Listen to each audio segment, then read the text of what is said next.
Picture a quiet American kitchen at dusk, the coffee maker ticking as it cools. A couple sits across a table scattered with receipts, both holding their breath. The words come out sharp, then sorry, then quiet again. That is where money disagreements in relationships often live, between the sigh and the silence, between wanting to feel safe and wanting to be heard. Tonight, we're turning that moment into something steadier. Not a debate to win, but a plan to build. On Whispered Hearts. English, we keep things human, simple, and gentle. You will leave with steps you can try tonight without turning the lights off on love. Imagine Maya and Chris, both working, both tired, electric bill rising in winter, kids' shoes, a weekend trip that one wants and one fears. Their talks used to slide from tense to icy in minutes. They were not arguing about dollars. They were arguing about safety. But there's a deeper question under the bills. What if money conversations could protect love instead of pressure it? The first thing they changed was the destination of the talk. Not who is right, but what do we want together? They named 3 shared outcomes that felt true: stability, freedom, and kindness. When you start with a shared banner, you stop fighting over the poles. Research shows most couples relax when they can see what they're working toward. It lowers threat, so the brain stops scanning for danger and starts scanning for solutions. Think of it as setting the GPS before you hit the road. Where are we headed? Together. Here's your first small experiment. Before you talk about any numbers, ask each other what a good year would look like. Not a fantasy, just 3 images you both can picture. Maybe a paid-off card, maybe a simple summer trip, maybe a cushion in the bank that lets you sleep. Have you noticed how easier it gets when the picture is clear? What would your 3 images be? But pictures alone won't hold when stress rises. There's something even quieter that keeps trust steady. It is the container of the talk. Maya and Chris created a weekly money meeting. It was short, predictable, and kind. It made their kitchen feel more like a studio and less like a courtroom. They chose Sunday afternoon, after lunch and before screens. They poured coffee, opened the same shared document, and started with 1 minute of appreciation. It sounded corny at first. Then it sounded like oxygen. They agreed on ground rules that kept their nervous systems calm. Speak in short turns. Name the feeling before the fact when tension climbs. No surprise decisions on the spot. No shaming about the past. If the heat rises, a 2-minute pause with a walk to the mailbox is allowed. Have you ever tried a ritual that changed the tone, even if the content stayed hard? What would this look like for you? Now the curiosity spike that saved them came from a simple flip. They stopped starting with spending. They started with values. When you lead with values, the numbers have somewhere gentle to land. Maya said, freedom means not carrying a balance on the card. Chris said fun means saying yes to the cousin's autumn wedding. Freedom, fun, and stability began to set the agenda. The numbers followed. Before each meeting, they did a 5-minute look back. 1 choice they felt proud of, 1 they would do differently, and 1 they still had questions about. That rhythm created learning, not blame. It pulled the sting out of mistakes. Transparency made the math feel less like an X-ray and more like a map. They both had access to the same banking apps and the same shared sheet. They tracked only a few categories that mattered: fixed costs, flexible choices, and future funds. Less noise, more story. Could you imagine setting a weekly time and a shared sheet, even if it's just a whiteboard on the fridge? Which small rules would make you feel safe? But a container is only as strong as the choices it holds. The real art shows up when you face the places you disagree. They used language that kept respect intact. Instead of "you always overspend," they tried, "I feel anxious when I can't see next month." Instead of "you don't care about savings," they tried, "I care about a cushion because it helps me breathe." Feelings sat beside facts. Both mattered. They also created rooms inside the budget for personal freedom. A modest yours, a modest mine, and a well-tended ours. No one had to ask permission for small joys inside their room. The ask happened only when a choice touched the shared walls. When a bigger decision appeared, new tires, medical bill, or a holiday flight, they ran a simple play. Clarify the goal, list 3 options, and test the smallest version for 90 days. The brain loves prototypes. The stakes stay low. Commitment feels possible. What tiny trial could you run for the next 3 months? The weather in life changes, so the budget learned to breathe. In winter, the heat bill climbed and dinners in felt warmer anyway. In summer, baseball tickets and iced coffee replaced other treats. They learned to adjust, not accuse. Seasons shifted, and so did expectations. They also added a cushion for conflict. If they felt heat rising, either could ask for a pause with a phrase that felt safe. "I want to understand, but I'm flooded." They would step outside, feel the evening air, and return to the table. Repair beats being right. What would your safe phrase be? How would you come back after a pause? But repair needs more than words. It needs a gesture that proves the heart is still open. After a rough exchange about a credit card charge, Chris came back from the pause and said, "I looked at the category wrong. My body panicked. I'm sorry." Maya nodded, took his hand, and added a fact. The charge was a one-time medical copay, already planned. Relief replaced blame. They closed that meeting with a small action that built confidence. Chris moved a tiny transfer into savings. Maya scheduled the tire appointment. No big speeches, just a proof of love in the calendar. Therapists report that small, consistent actions rebuild trust faster than big declarations.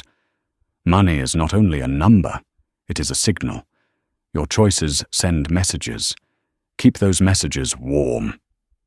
Could you finish your next talk with one action each, even if it is tiny? But there's another pattern that turns fights into plans. Tell the full story of the number before you judge it. A takeout dinner is not only $28. It is a long Wednesday, a late commute, and the sound of kids laughing at the kitchen island. A new coat is not only a purchase, it is the cold snap in February and the walk to the bus stop before dawn. When you honor context, you find trade-offs with grace. Maybe takeout stays on Wednesdays, and Friday becomes cook at home with a movie. Maybe the new coat waits, but the warm boots do not. Compassion gets built into the budget. Have you noticed how judgment drops when context shows up? What story did a recent purchase hold for you? Maya and Chris also learned to separate emergencies from preferences. Emergencies moved first without debate. Preferences entered the design studio. They treated big dreams like projects. They sketched versions, time frames, and resource trades until both felt calm. At the bank, they asked a human for clarity instead of guessing alone. A teller explained a better checking option. A loan officer described how to accelerate a payoff without risking cash flow.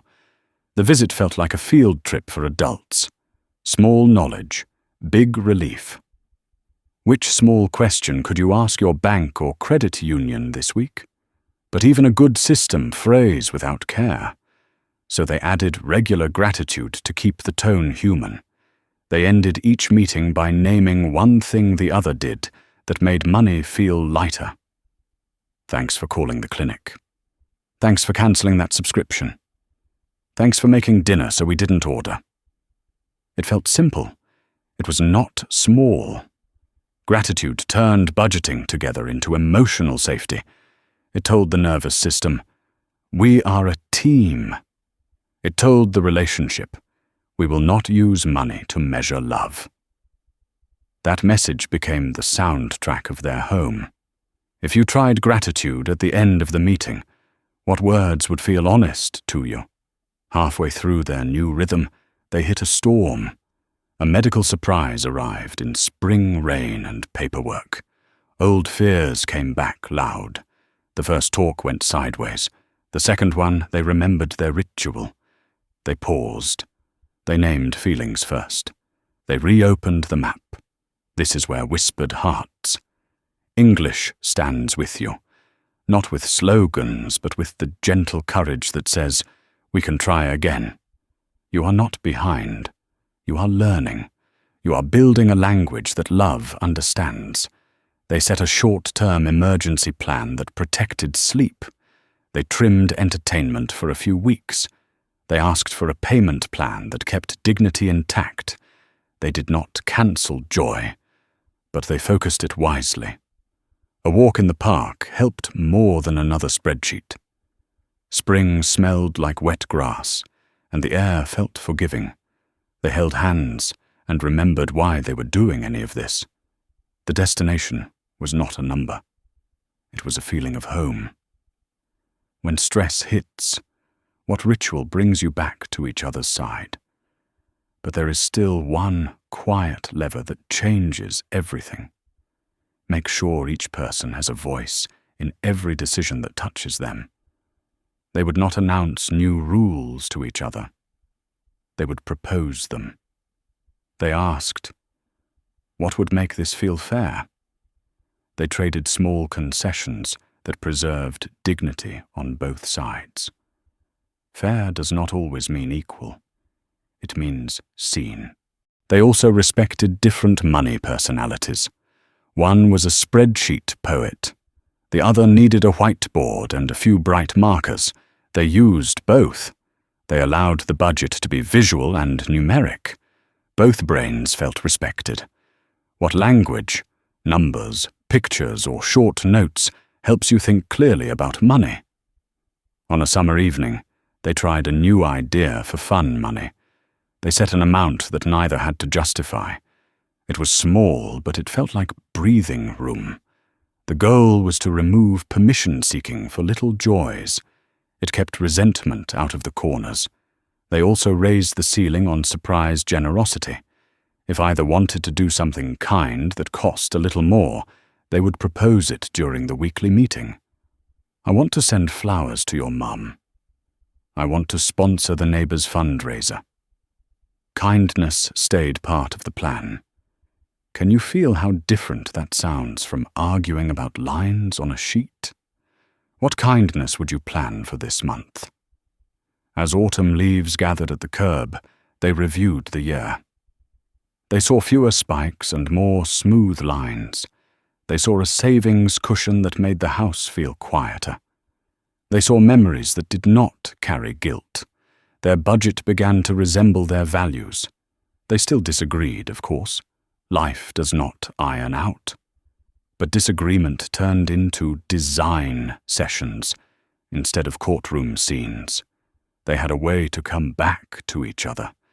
They had a way to keep love in the room. What would a design session sound like in your home? But none of this matters unless you protect the friendship in the middle. So they made a simple promise. Love goes first, money follows. That promise shaped their tone. It shaped their timing. It shaped their choices. A promise like that does not mean avoiding hard talks. It means bringing soft hands to hard topics.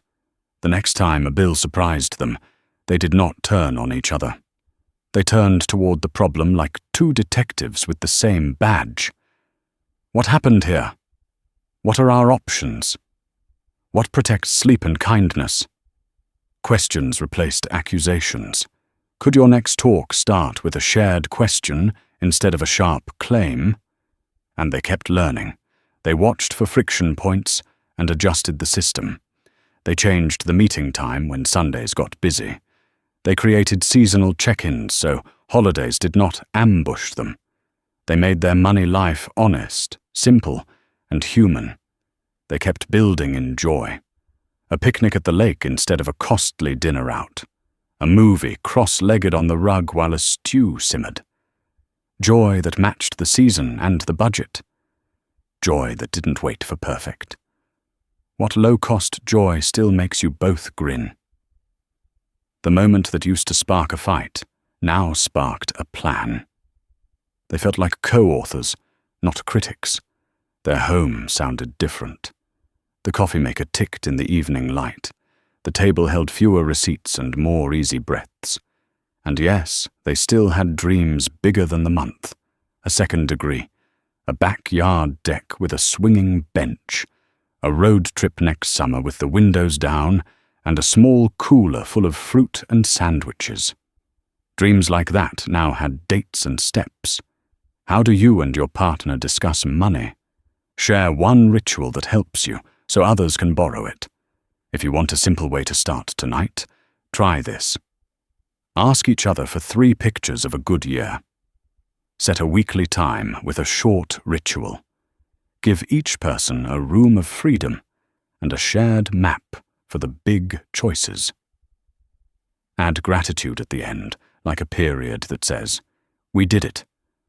You do not have to become accountants to find financial harmony. You do not have to become clones to feel safe. You can practice budgeting together with warmth and clarity. You can build a rhythm that sounds like respect. And when you hit a snag, because you will, return to the promise. Love goes first. Money follows.